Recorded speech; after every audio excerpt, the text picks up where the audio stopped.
আসমান ও জমিনের মধ্যবর্তী এই নীরবতার গহ্বরে, যেখানে দুনিয়ার সকল ব্যস্ততা থেমে গেছে, সেখানে আমি আজ আপনার কাছে এসেছি।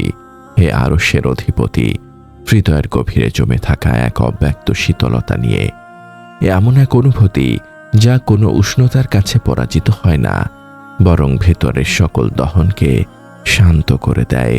এটি আপনার নামের জাদুকরী প্রভাব, ইয়া আল্লাহ।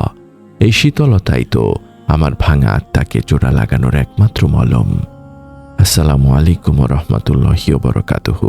আল্লাহর অপরিসীম রহমত ও শান্তি বর্ষিত হোক আপনার ওপর।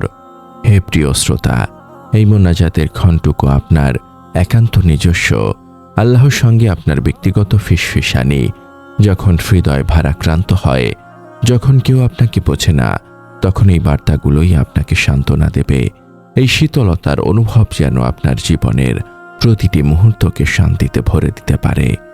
আপনার কাছেই পরম বার্তা পৌঁছানোর মাধ্যম হিসেবে আমাদের ওয়েবসাইট www.ummaqanth.com এ যুক্ত থাকুন।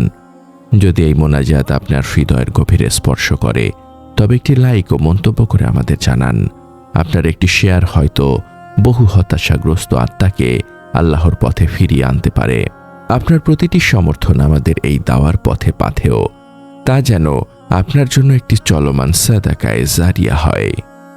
আমি যখন আপনার পবিত্র নাম উচ্চারণ করি, আল্লাহু আকবার, সুবহানাল্লাহ, আলহামদুলিল্লাহ, তখন আমার হৃদয়ে এক অদ্ভুত শীতলতা অনুভব করি। হে আমার মালিক, এই শীতলতা কোনো শীতের হিমেল হাওয়া নয়, এ যেন আপনার রহমতের নূরের ফোয়ারা, যা আমার পাপের উত্তাপকে নিভিয়ে দেয়। এই শীতলতা আমাকে মনে করিয়ে দেয় যে আমি একা নই, আপনি সব সময় আমার সাথে আছেন, আমার অতি কাছে। আপনি তো বলেছেন, আর যখন আমার বান্দারা আমার সম্পর্কে তোমাকে জিজ্ঞেস করে, তখন বলো যে আমি তো কাছেই আছি। আমি আহ্বানকারীর ডাকে সাড়া দেই যখন সে আমাকে ডাকে।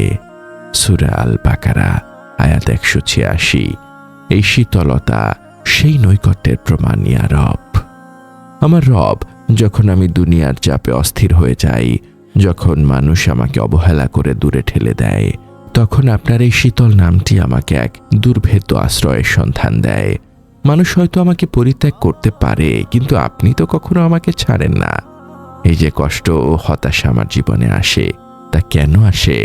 হয়তো আসে এই জন্য যে আমি যেন দুনিয়ার ওপর থেকে সমস্ত ভরসা তুলে নিয়ে কেবল আপনার ওপরই ন্যস্ত করি। এই কষ্টগুলো আমাকে আপনার সিজদার দিকে টেনে আনে। যখন সিজদায় মাথা নত করি, তখন আমার হৃদয়ের সেই উত্তাপ, সেই দহন মুহূর্তেই শান্ত হয়ে যায়। আমার আল্লাহ, আমার এই শীতলতা কি শুধু অনুভূতির মধ্যে সীমাবদ্ধ, নাকি এর দ্বারা আপনি আমার ভেতরের কলুষতাগুলো ধুয়ে দিচ্ছেন? আমার প্রতিটি জিকির যেন আমার আত্মাকে শান্তি দেয়। যখন আপনার স্মরণে আমার চোখ থেকে দুফোঁটা অশ্রু গড়িয়ে পড়ে, তখন মনে হয় আমার এই পাপী আত্মাটি আপনার ক্ষমা লাভের যোগ্য হচ্ছে। আমার নবী সাল্লাল্লাহু আলাইহি ওয়াসাল্লাম তো বলেছেন, যে ব্যক্তি আল্লাহর ভয়ে কাঁদে, সে ততক্ষণ পর্যন্ত জাহান্নামে প্রবেশ করবে না, যতক্ষণ পর্যন্ত না দুধ আবার তার স্তনে ফিরে যায়। সুনানে আত-তিরমিজি 1633। হে আল্লাহ, আমার এই কান্না, আমার এই শীতলতা, সবকিছু যেন আপনার ভয় ও ভালোবাসার মিশ্রণ হয়, যা আমাকে জাহান্নামের আগুন থেকে দূরে রাখে। হে মালিক, আমার এই জীবনে কতবার আমি আপনাকে ভুলে গেছি, কতবার আপনার আদেশ অমান্য করে শয়তানের প্ররোচনায় পড়েছি। আমার এই হতাশা ও কষ্টগুলো সেই পাপের ফল হতে পারে, কিন্তু আপনার রহমত তো আমার পাপের চেয়েও বিশাল, ইয়া আল্লাহ। হযরত আদম আলাইহিস সালাম যখন ভুল করেছিলেন, তখন তিনি আপনার কাছে ক্ষমা চেয়েছিলেন। আমিও তার মতো আপনার কাছে ফিসফিস করে বলছি, হে আমাদের রব, আমরা নিজেদের প্রতি জুলুম করেছি, আর যদি আপনি আমাদেরকে ক্ষমা না করেন এবং আমাদের প্রতি দয়া না করেন, তবে অবশ্যই আমরা ক্ষতিগ্রস্তদের অন্তর্ভুক্ত হয়ে যাব। সূরা আল আরাফ আয়াত 23। এই স্বীকারোক্তি, এই তওবা যেন আমার হৃদয়ে চিরস্থায়ী শীতলতা নিয়ে আসে। আমি কেন যেন সবসময় একাকিত্ব অনুভব করি, হে রব। যখন আমার পাশে কেউ থাকে না, যখন সব দরজা বন্ধ হয়ে যায়, তখন আমার মনে পড়ে আপনি তো সবসময় আমার পাশেই আছেন। এই নিঃসঙ্গতা যেন আমাকে আপনার কাছে আরও বেশি মনোযোগী করে তোলে। আমাকে সেই ক্ষমতা দিন যেন আমি হযরত মারিয়াম আলাইহিসসালামের মতো নির্জনেও আপনার ইবাদতে মশগুল থাকতে পারি। তার ধৈর্য ও ঈমানী দৃঢ়তা আমাকে অনুপ্রাণিত করে। এই নিঃসঙ্গতার কষ্টগুলো যেন আমাকে আপনার সাথে একান্তে কথা বলার সুযোগ করে দেয়। আমার প্রতিপালক, আমার জীবনের প্রতিটি ঘটনা, প্রতিটি পরীক্ষা, তাতে আপনার কি প্রজ্ঞা লুকিয়ে আছে তা আমার ক্ষুদ্র জ্ঞান দিয়ে বোঝা সম্ভব নয়। হয়তো আপনি আমাকে এমন কোনো মহৎ কাজের জন্য তৈরি করেছেন যা এই কষ্টের পথ পেরিয়ে না গেলে সম্ভব হতো না। আমার নবী সাল্লাল্লাহু আলাইহি ওয়াসাল্লাম বলেছেন, আল্লাহ যার মঙ্গল চান তাকে তিনি দুঃখ কষ্টে পতিত করেন। সহিহ আল বুখারী 5645। এই কষ্টগুলো তাহলে আমার মঙ্গলের জন্য, আমার আত্মার শীতলতার জন্য। আমি তওবা করছি আল্লাহ, আমার সমস্ত ভুলের জন্য আমি আপনার কাছে ক্ষমা চাই। আমার জীবনের প্রতিটি অসঙ্গতি, আমার প্রতিটি ব্যর্থতা, সব কিছু আমি আপনার কাছে সঁপে দিচ্ছি। আপনার নামের শীতলতা যেন আমার আত্মাকে এত পবিত্র করে তোলে যাতে আমি আপনার প্রিয় বান্দাদের মধ্যে শামিল হতে পারি। হে আল্লাহ, হে আরশের মহান মালিক, হে ক্ষমাশীল দয়ালু সত্তা, এই মোনাজাতে আমরা আপনার কাছে নত জানু।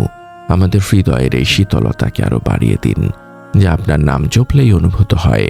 আমাদের জীবনের সমস্ত পাপ, ভুল ত্রুটি ও গাফলতিগুলো আপনি আপনার অফুরন্ত রহমত দিয়ে ক্ষমা করে দিন। ইয়া আল্লাহ, আমাদের মা বাবাকে জান্নাতুল ফেরদৌসের সুশীতল ছায়া দান করুন। তাদের কবরকে প্রশস্ত ও আলোকিত করুন।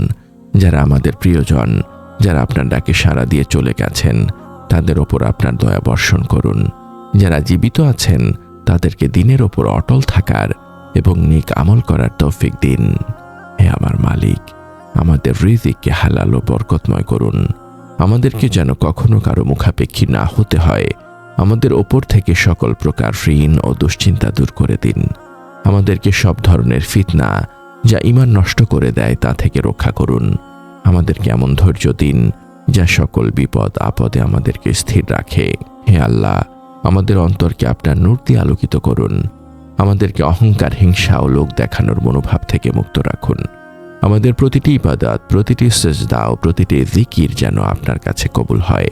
আমাদেরকে আপনার নবী সাল্লাল্লাহু আলাইহি ওয়াসাল্লামের সুন্নাহর উপর চলার তৌফিক দিন। হে আমার রব, যখন আমাদের রূহ আপনার দিকে ফিরে আসবে তখন যেন আমরা ঈমানের সাথে লা ইলাহা ইল্লাল্লাহ বলতে পারি। কবরের আযাব থেকে আমাদেরকে রক্ষা করুন। কিয়ামতের দিনের ভয়াবহতা থেকে আমাদেরকে নিরাপত্তা দিন। আপনার জান্নাতুল ফেরদৌসের সুশীতল পরিবেশে আমাদের চিরস্থায়ী ঠিকানা করে দিন। এই নীরব কান্নার মোনাজাত আপনার দরবারে কবুল হোক, হে রব্বুল আলামিন। আমিন। এই পরম বার্তা ছড়িয়ে দিতে আমাদের সাথে থাকুন, সাবস্ক্রাইব করুন এবং শেয়ার করুন।